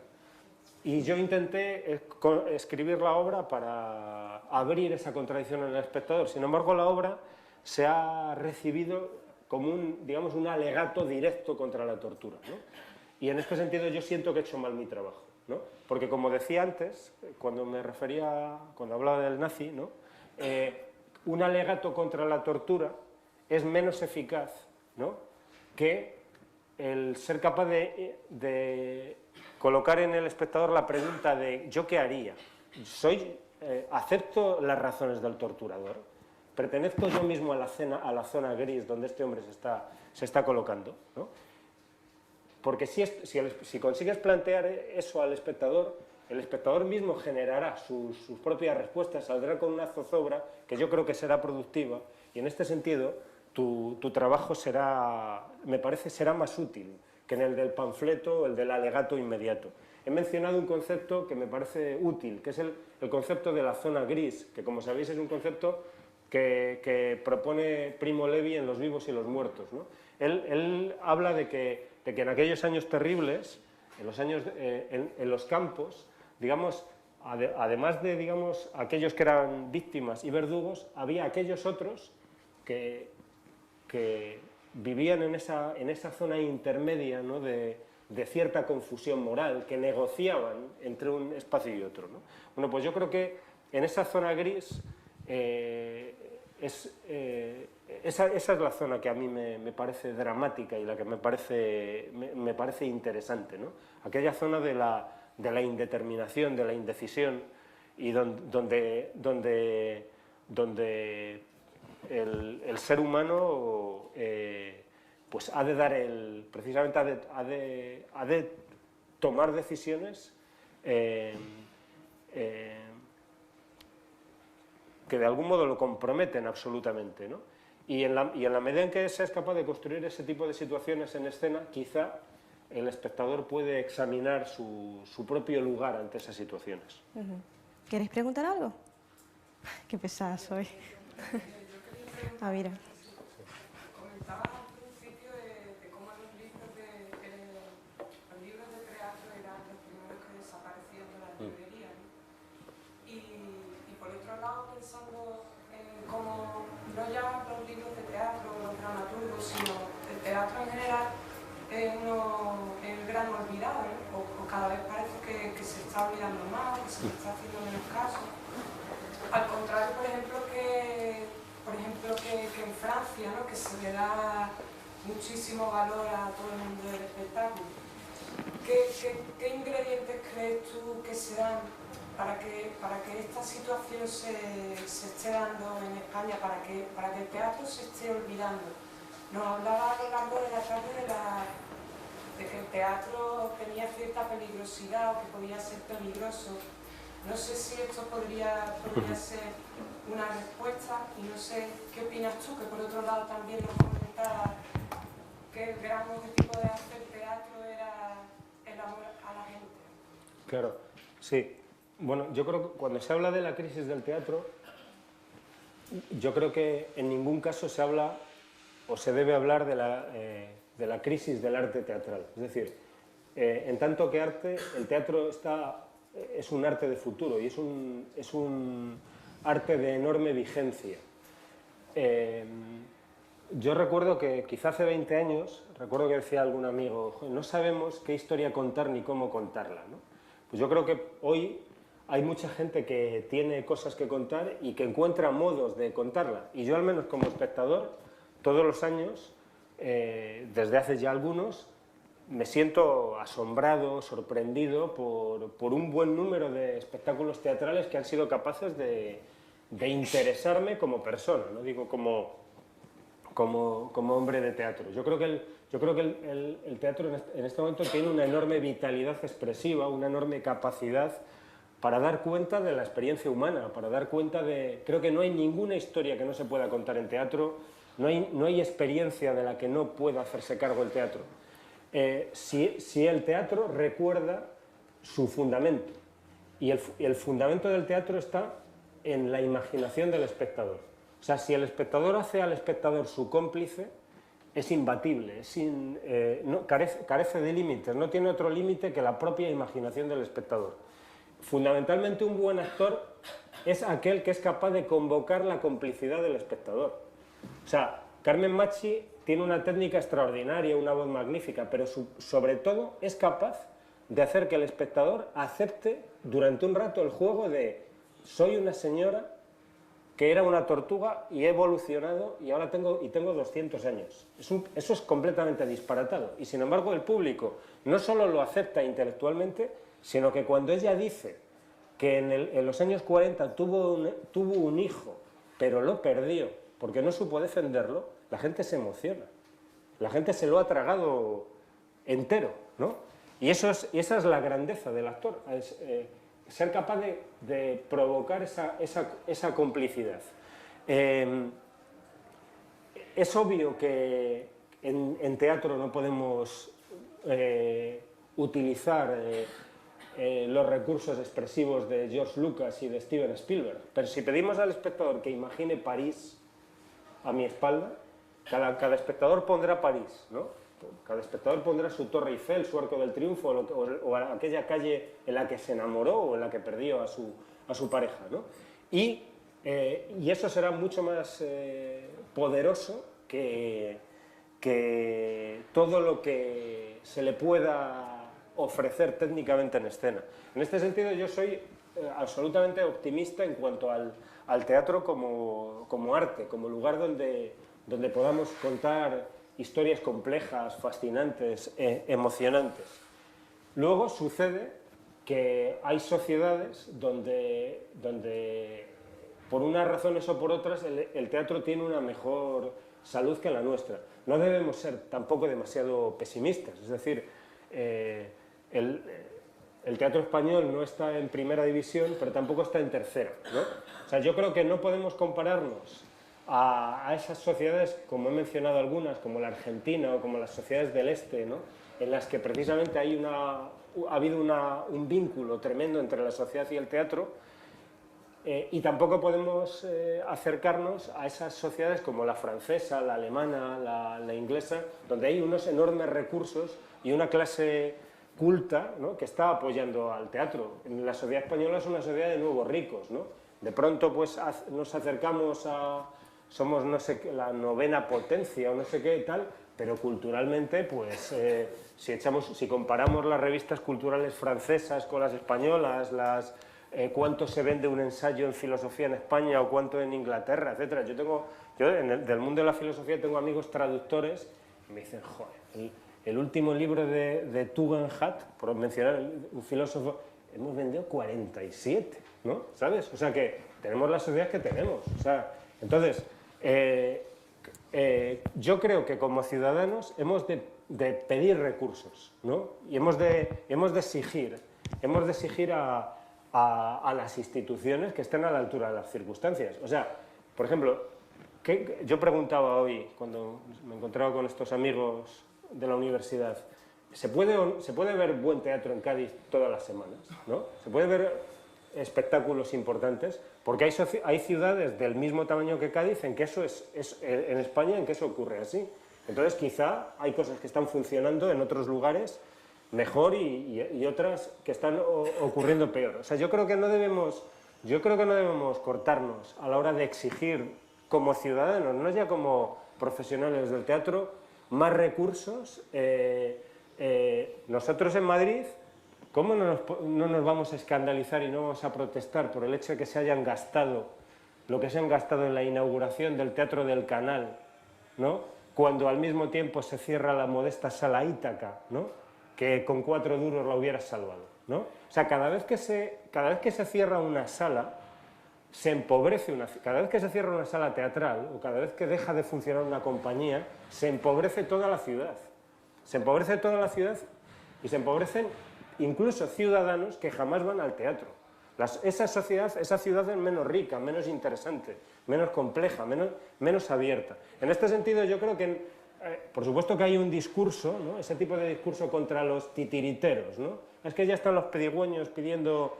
Bueno, hay tanto despilfarro por todas partes que el hecho de que se pida que se subvencionen exposiciones como esta que nos rodea, que se gaste más dinero en cultura, es algo en lo que hay que insistir, y hemos de insistir no solo los profesionales, sino sobre todo los ciudadanos, pero por puro egoísmo, por puro interés. Y luego, en lo que a nosotros se refiere, eso a veces se enfrentará con resistencias que deriven precisamente de lo peligroso y de lo incontrolable que puede ser el teatro. En este sentido, por ejemplo, en España, y me están grabando, es sintomático lo que está ocurriendo en la Comunidad Valenciana, donde, por ejemplo, pues, se están gastando toneladas de euros en los edificios de Calatrava, el Palau, etc. Y sin embargo, el teatro en la Comunidad Valenciana, cuando hay una red muy importante de teatros que viene antiguo, sin embargo, la gente del teatro valenciano te cuenta pues, que se está produciendo muy poco teatro allí, y es cierto que llega muy poco teatro de allá. Probablemente es porque el teatro, hacer un concierto, por supuesto que yo amo a Mozart y amo a Beethoven, ¿no? Pero probablemente un concierto de Beethoven, ¿no? Pues tiene eso, un carácter políticamente menos comprometido que dejar a una compañía y que cuente lo que le dé la gana, ¿no? Finalmente, las gentes de teatro, lo que debemos hacer es, con los recursos que tenemos, trabajar lo mejor posible. Y en ese sentido no valen excusas. O sea, yo como dramaturgo tengo que obligarme a hacer los mejores textos posibles, tengo que escuchar, tengo que estar atento a las críticas, a los comentarios de los otros. Yo no creo que haya que obedecer a los críticos, así como no hay que obedecer al público. Pero es necio no escuchar a los críticos y es necio no escuchar al público. Yo ya no me tomo las críticas como agresiones o como insultos. No me siento lo bastante importante como para que nadie tenga nada contra mí, personalmente. Entiendo que si alguien me dice que el final de tal obra cae, o que si el personaje tal es inverosímil, o que si tal situación no se sostiene, pues lo hace porque así lo ve él, ¿no? Y entonces, probablemente, puedo no estar de acuerdo con él, pero me voy a plantear lo que él me está diciendo. En definitiva, yo creo que yo es así como lo veo, y creo que es así como animo a toda la gente del teatro a trabajar. Creo que no debemos conformarnos, no debemos estabilizarnos, debemos, desde los iluminadores, a indagar en otras formas y no ir a lo ya probado, etc. Y también como espectadores, también tenemos una responsabilidad. Porque claro, si de pronto el tal ayuntamiento hace el esfuerzo de traer no sé qué trabajo, no sé qué obra de cierto riesgo, porque no tiene ahí un rostro televisivo, porque es incómoda temáticamente, formalmente, y luego van 4 gatos, pues el concejal de Cultura dirá a la temporada siguiente, estos aquí ni verlos. O sea que todos tenemos también una parte de responsabilidad en el asunto. Pero yo en general soy optimista. O sea, yo siento que ahora se está viviendo un momento en algunos lugares de orgullo por el teatro y de compromiso con el teatro. Y siento, por ejemplo, me parece muy significativo que actores como Carmen Machi, como Blanca Portillo, están liderando proyectos, ¿no? Están considerando el teatro su primera opción, ¿no? Y en general siento un orgullo que empieza en el propio espectador. O sea, tú escuchas en el autobús en Madrid o en el médico, oye, joder, el otro día estuvo, qué bien está Marisa Paredes, ¿no? O qué bien está eso, Roberto Álamo en Urtain, ¿no? Sientes ese orgullo por haber estado ahí, por haber tenido esa experiencia, ¿no? Esa experiencia intransferible. Y eso me hace pensar que estamos en una ocasión que no deberíamos desaprovechar. Vamos mal de tiempo, ¿no? Vamos mal de tiempo. Sí. Juan, ¿cómo pasaste de la matemática y la filosofía al teatro? Aunque el teatro realmente es matemática y filosofía. Pero, ¿qué cosa fue la que te hizo dar el salto? ¿Qué pequeño milagro, qué sacrificio personal? Claro. Bueno. ¿Qué pequeña cosa que te sacó de la academia? Sí. Bueno, yo antes que gente de teatro, yo fui escritor, ¿no? Tenemos algunos amigos que han llegado a la escritura desde otros oficios teatrales, en particular desde la interpretación o desde la dirección. Quizá empezaron a escribir porque sentían que no tenían los textos que querían dirigir o interpretar. Mi caso fue distinto. Yo, como tantos adolescentes, como tantos españoles, ¿no? Tenía mis novelas debajo del brazo, mis poemas. A mí me interesaba la escritura, ¿no? Y no olvido el momento en que vi teatro por primera vez. A mí mis padres no me llevaron al teatro, ¿no? Mis padres no me llevaban al teatro, pero hay algo que recuerdo. Es que mi padre leía en voz alta, ¿no? Mi padre leía en voz alta y cuenta la leyenda familiar. Bueno, mi padre hizo magisterio, ¿no? Que él tenía un compañero ciego y entonces que él estudiaba en voz alta para que el compañero aprendiese, ¿no? No sé si esto fue realmente así, pero lo cierto es que yo recuerdo que de pequeño mi padre leía en voz alta, ¿no? Y yo recuerdo que estábamos mi hermano y yo haciendo lo que nos tocaba hacer en ese momento, que era jugar a las chapas, pegarnos o lo que fuere, y estaba ahí la voz de mi padre, ¿no? Leyendo aquellas novelas de colección Reno, ¿os acordáis? La editorial Reno, yo recuerdo haber visto cuando Manderley en Rebeca se quema, lo recuerdo haber visto con toda nitidez. O sea, mi padre leyendo cómo se quema Rebeca, cómo la institutriz aquella quema. Pero también recuerdo cosas que, por supuesto, yo no entendía ni sigo sin entender. Por ejemplo, aquellos diálogos entre Nafta y Settembrini en La montaña mágica. Estaban aquellos dos hablando y yo estaba... Y entonces aquellos dos dialogando en aquel hospital suizo para tuberculosos, ¿no? Creo que eso es una semilla, porque de algún modo me parece que ahí está la base de la convicción de que la palabra es capaz de crear paisajes, experiencias, tocar el corazón, ¿no? Pero no fui al teatro hasta que en el instituto me obligaron a hacerlo. O sea, yo fui al teatro cuando yo estaba en segundo de BUP y recuerdo que nos obligaron a ver, nos dijeron, tenéis que ir a ver Doña Rosita la soltera. Y en aquella época no te llevaban, sino que tenías que pedir la pasta a tu padre y tal. Y yo recuerdo con qué 4 fui al teatro. O sea, recuerdo con el Lascaray, el Lozoya, el Villalba, el Benito de Luis y yo, los 5 brutos Y recuerdo que fuimos al María Guerrero, que luego ha sido un lugar muy importante para nosotros, ¿no? Y yo recuerdo ver Doña Rosita la Soltera y recuerdo dos sensaciones con completa nitidez. Una es aburrimiento, me aburrí, ¿no? Pero por otro lado una fascinación tremenda, o sea, recuerdo ver a Nuria Esper saliendo de las sombras, ¿no? Bueno, os contaré que yo tenía en la cabeza aquel montaje y sucede que hace un año dirige en París una obra mía, Himmelbeck, un director argentino que vive en Francia, que se llama Jorge Labelli, y entonces de pronto, mirando su currículum, veo que él dirigió aquel montaje que yo vi. Es decir, 20 años después nos hemos encontrado. O sea, era aquella época en que tú no veías, por supuesto no veías quién era el iluminador del espectáculo, ¿no? Pero tampoco el director, que tú te fijabas en los actores y tal, ¿no? Y yo recuerdo aquello. Y entonces yo me fui aficionando al teatro, o sea, como espectador, ¿no? Y me fui dando cuenta de que el teatro es un lugar privilegiado para un escritor. Y lo es, y lo he dicho alguna vez, precisamente porque el texto sabe cosas que el autor desconoce. O sea, el autor es un tipo muy limitado, que tiene una experiencia muy limitada, vive en una calle de Madrid, tiene una vida corta, ¿no? Pero el texto puede ser más rico que él.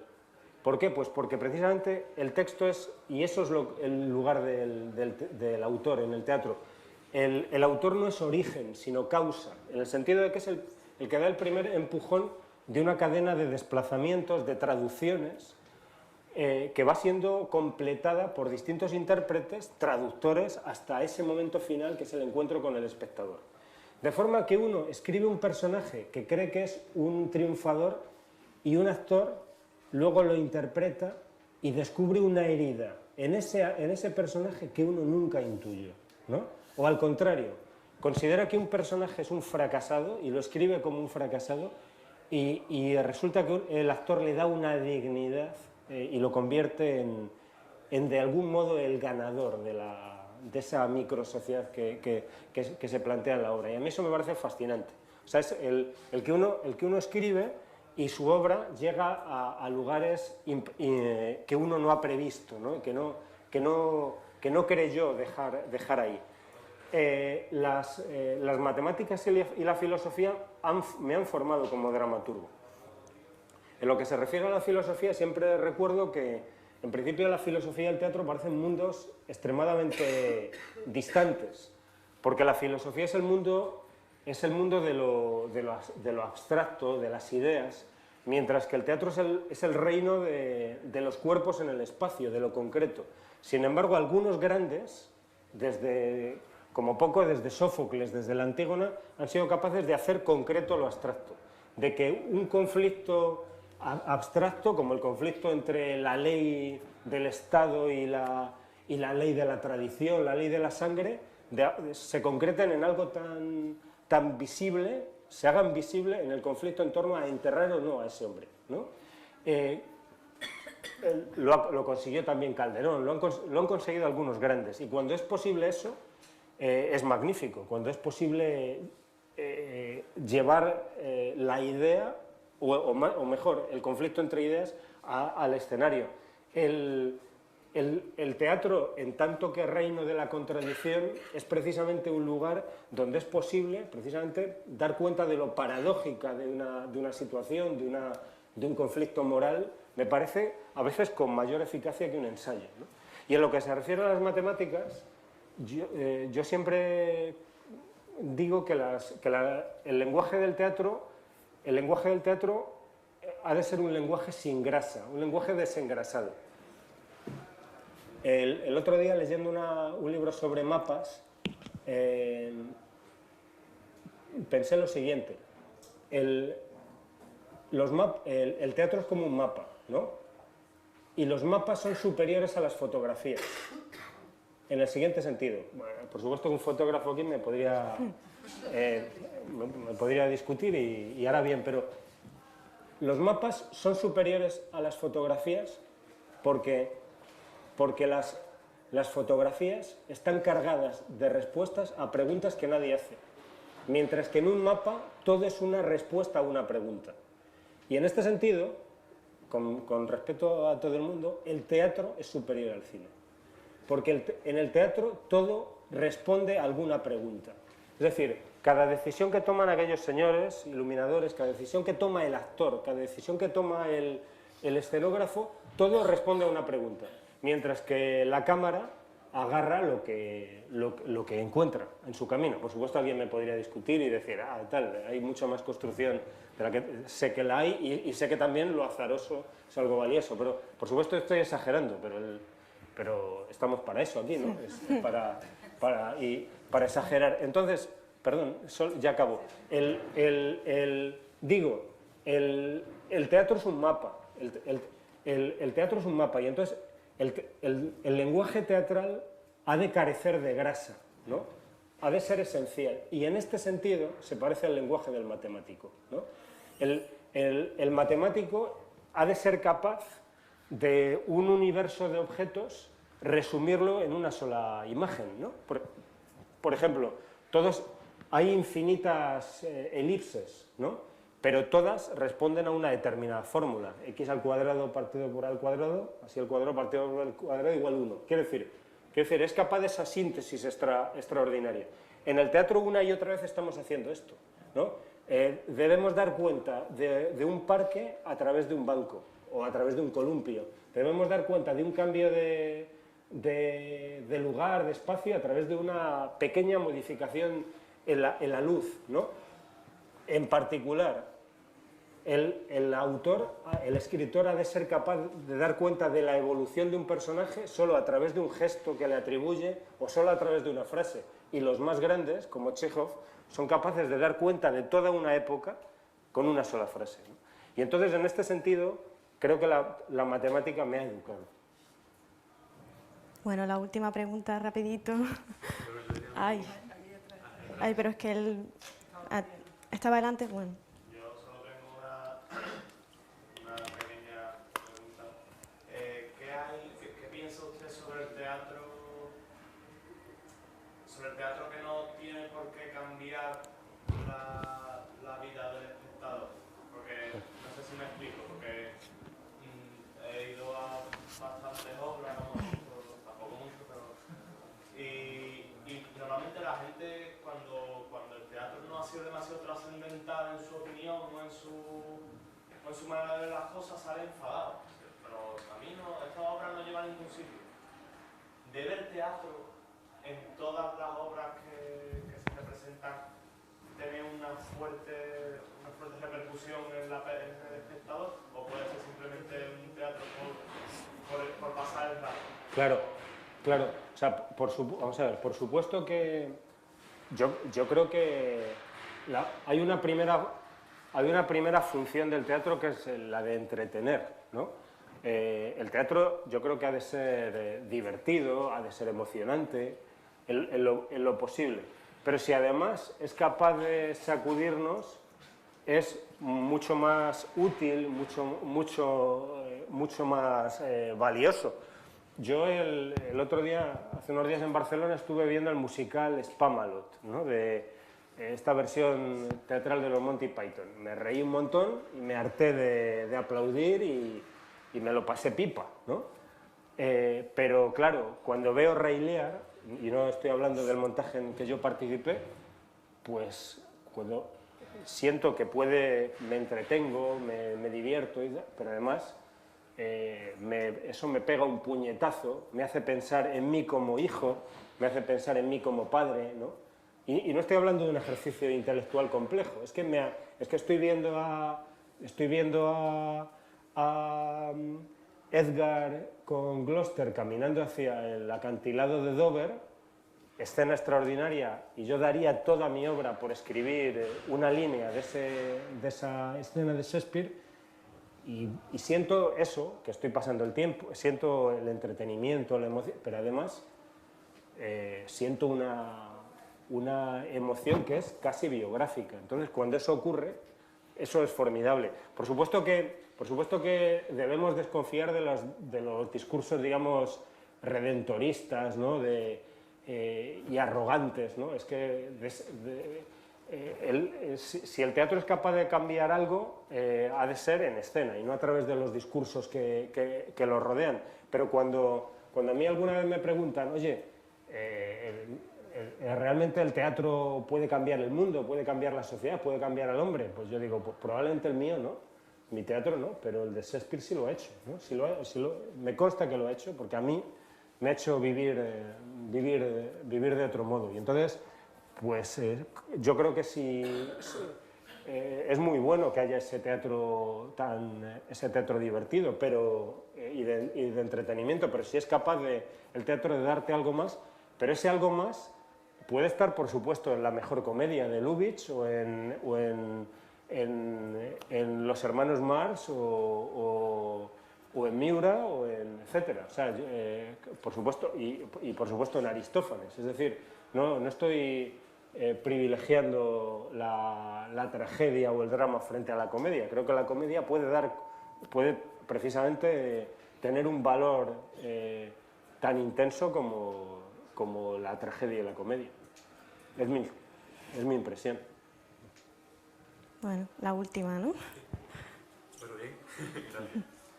A raíz de un comentario de antes y por la vinculación con la compañía Animalario, que para mí es una compañía que respeto y es peculiar porque son actores televisivos, actores de cine, pero que tienen un compromiso con el teatro, Sí. desde mi opinión. En ese sentido, ¿cuánto manda la industria televisiva sobre el teatro? Y cómo los que pertenecemos a eso que algunos estén denominando el tercer teatro, podemos enfrentarnos a eso. Claro, sí. A ver, en lo que se refiere a Animalario, bueno, comentaba antes lo interesante que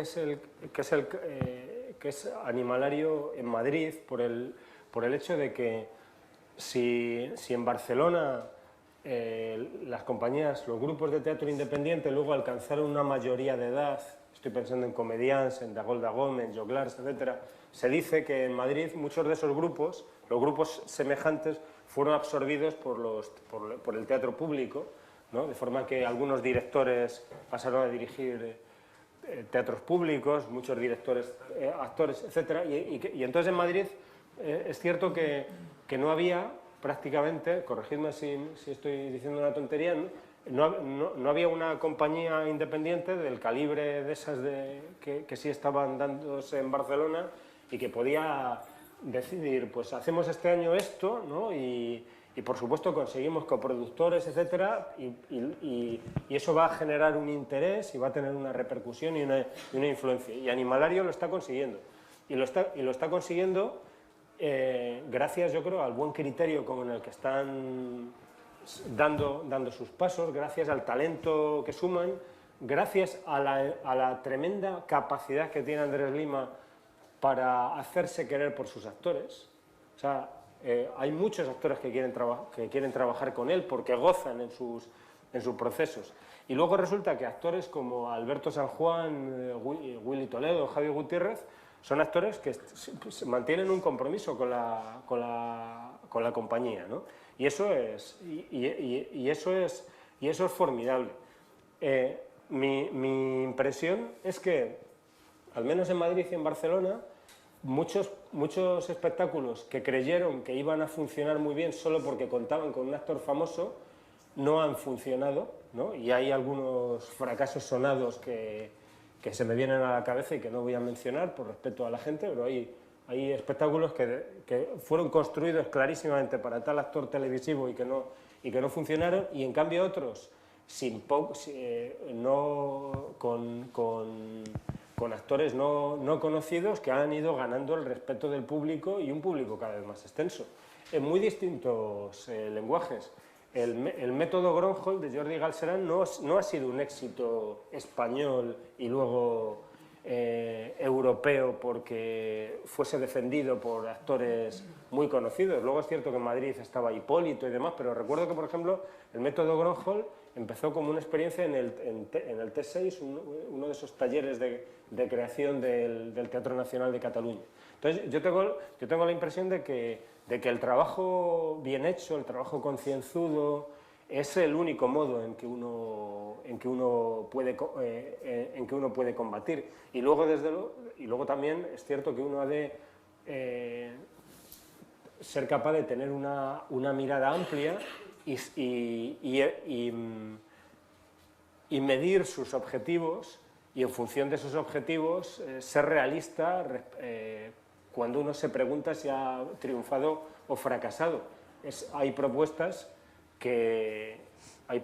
teatrales que en Madrid solo tienen 2.000 espectadores, o sea, 2.000 espectadores potenciales, y lo que hay que conseguir es que esos 2.000 vayan, ¿no?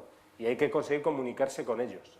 Es decir, que cuando uno está haciendo un Spamalot, ¿no?, pues sabe que va a tener, que su público potencial son millones de españoles, y cuando uno está haciendo pues lo que hace la gente de la Zaranda, pues sabe que eso tiene, pues eso, 3.000 espectadores en Madrid. Pero lo importante es que el trabajo tenga tanto valor, ¿no?, me parece, que llegue a esos 3.000, y que la gente que rodea ese trabajo, los que trabajan en la comunicación, en la difusión y tal, hagan lo posible para que ese trabajo sea visto y sea degustado por esa gente. No sé si eso responde a lo que te estoy comentando, a lo que me... Sí, en parte sí, pero lo que yo veo es que compañías como la Zaranda Sí. o otras compañías se ven desplazadas por el número de producciones que van haciéndose, Claro. en ese sentido, que fracasen o triunfen, pero Sí, se sí. hacen, llegan a los teatros y abren las puertas, ¿no? No, Entonces, eso sí. que la industria televisiva domine al teatro es un hecho grave. Claro, no. Y hay algo que, bueno, creo que la próxima semana viene por aquí, en el contexto de la Comedia Nueva, Ernesto Caballero, que sobre estas cosas ha pensado mucho más que yo y puede comentaros más cosas que yo. Uno de los problemas tremendos del sistema teatral español es que hay muchos lugares donde el espacio que hay es el teatro municipal, y ese teatro municipal depende de un director que está en comunicación directa con un concejal de cultura, y resulta que si el concejal de cultura lo que quiere es eso, llenar el teatro a través del reclamo de rostros televisivos, pues lo que no entre por ahí simplemente va a ser marginado, va a ser arrinconado a los momentos más intempestivos de la programación. Eso es un hecho y eso es algo que hay que combatir, ¿no? Sin duda. O sea, es claro que hay compañías en toda España que están haciendo trabajos muy valiosos, ¿no?, y que esos trabajos no están teniendo la repercusión que merecen, porque no llegan a Madrid y a Barcelona y ni siquiera giran suficientemente por sus propios territorios, y eso es un escándalo que habría que discutir. Sí, sin duda. Yo lo que pienso siempre es que hoy día lo mejor que podemos hacer por el teatro es crear una sala, ¿no? Estoy de acuerdo contigo. O sea, creo que es muy importante ganar espacios, por pequeños que sean, y darles una dignidad. O sea, el